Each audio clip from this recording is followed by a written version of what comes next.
Hello everyone, I'm Felix again. Welcome to mindyourfinance.com.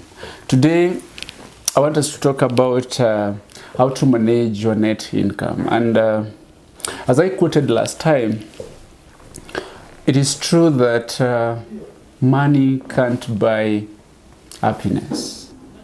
But the other truth is money can buy peace of mind and security. So I just want us to learn how to build our wealth over time. And today, let's concentrate on what are the best ways I think we can use to manage our net income.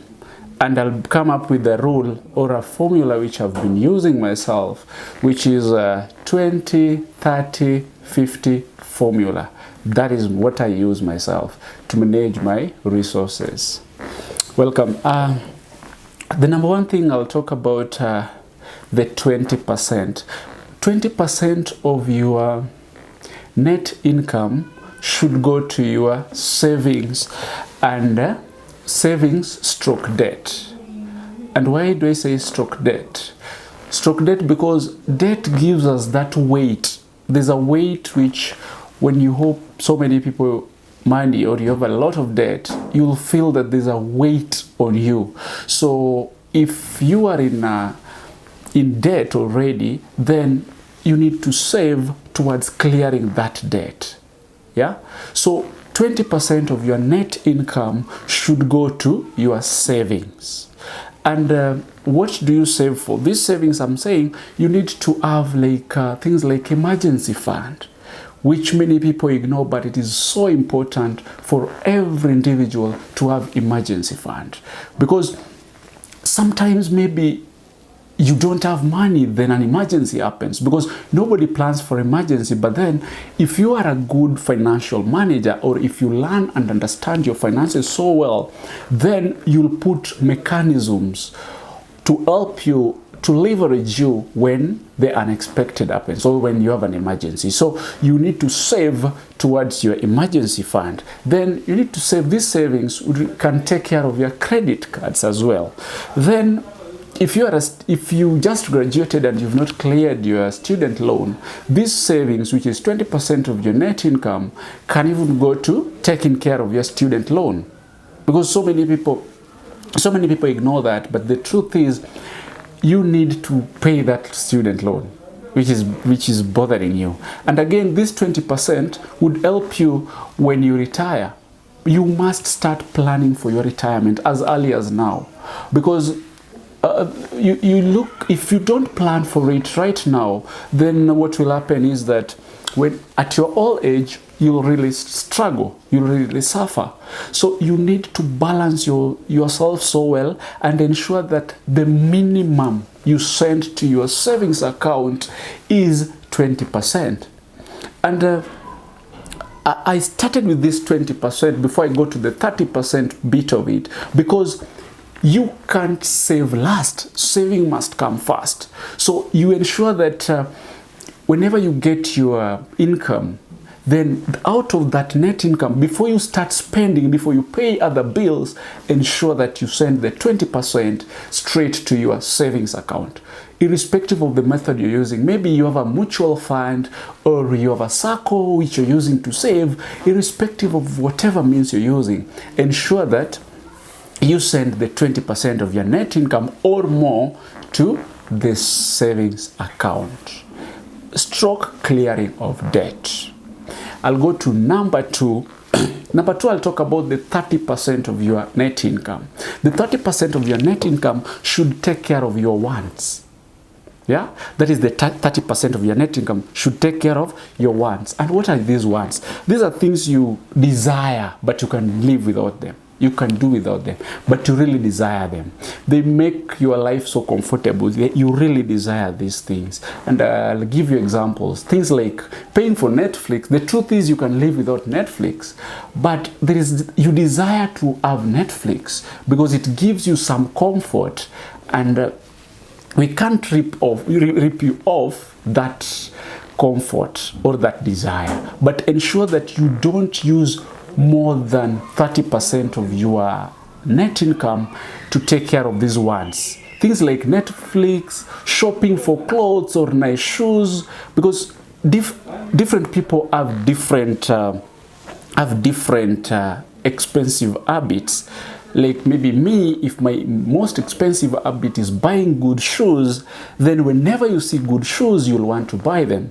But what I'm saying is this, the advice I'm giving is, you're not restricted, you can do that, but ensure that all these things, all these wants, which you can live without, but you really need, all these things which you can live without, but they really make your life comfortable, you can take care of them. So ensure that shopping for things like clothes, nice shoes, nice watches, if you love watches, they should not exceed 30% of your net income. So whenever you get your income, plan for it. Say this is the 30%. So this one will take care of all my wants. Yeah. And these wants, we also have like dinner out. You may want to take your family out for dinner. That is also part of the wants. Once in a while, or every Sunday maybe, ensure that you budget for that and ensure that it doesn't exceed 30%. Or another example is to take care of your hobbies. Those are wants. Hobbies like maybe you like swimming. So you'd like to go pay for some awesome swimming pool and swim, or you love traveling. Traveling is your hobby. So all these hobbies fall under wants, and ensure that your net income every month or yearly should, the money you spend on wants should not exceed 30% of your net income. And I'll go to the last bit. And that is, if you calculate well, we started by 20, then we went to 30%, and now we are remaining with the half of it. That is the 50%. And 50% of your net income should go to what I call needs. It should take care of your needs. And if I may, my definition for need, the layman's way, I would say, these are things you can't live without, or they greatly change your life, or they greatly impact your life. Yeah, that is my definition. We have different definitions, but the simplest way to put it is, there are things which you can't live without, or they greatly impact your life. For example, the basics ones we know: food, shelter, and clothing. Those are the basic ones. So under wants, ensure that all your needs, the spending should not exceed 50% of your net income. So if you're earning whatever amount you're earning, calculate the half of it, or the 50% should take care of your needs. And these ones, I mean, maybe if you're paying rent, take care of your rent with that amount. If you already have your home, you're paying a mortgage, take care of your mortgage with that amount. You have health insurance, take care of your health insurance with that amount. And we also have groceries. These will fall under food. And when taking care of groceries, I would encourage that when you're doing shopping, it is very important to do bulk buying. If it's possible, go to a wholesale and just buy things in bulk. Or if, for example, if you are going to buy sugar, for example, and you can't afford to buy like a 20 kg package, you can partner with a friend or a colleague at work or just a neighbor. Then you buy 20 kgs, then you divide amongst yourself. You take like 10. So it is very important when you're doing groceries and all that and buying foodstuffs, buy them in bulk. It will save you a great amount of money. Then again, under needs, I would say utilities. These are your bills, electricity bills, we have water bills. All these are part of the needs. These are things which you really need. Or if you're working from home, then even paying for your internet will be part of needs. So just ensure that all these needs, you don't use more than 50% of your income. I know maybe some of you, your house alone is 50%. So you're wondering now how this take care of the house and shopping and other things. But the thing is, if your house, the rent is 50% of your net income, then you have to re-strategize, because in that case, you can't build your wealth over time. So you have to re-strategize and ensure that you go to affordable house so that you be in a position to save more. Yeah? And that is basically what I had for you today. I was just thinking that people have their money, but maybe you find yourself struggling, yeah, with your money, and maybe there's a colleague whom you're earning the same amount with, but you look at their life, you admire, not that they're living with borrowings, but it's because they have planned themselves.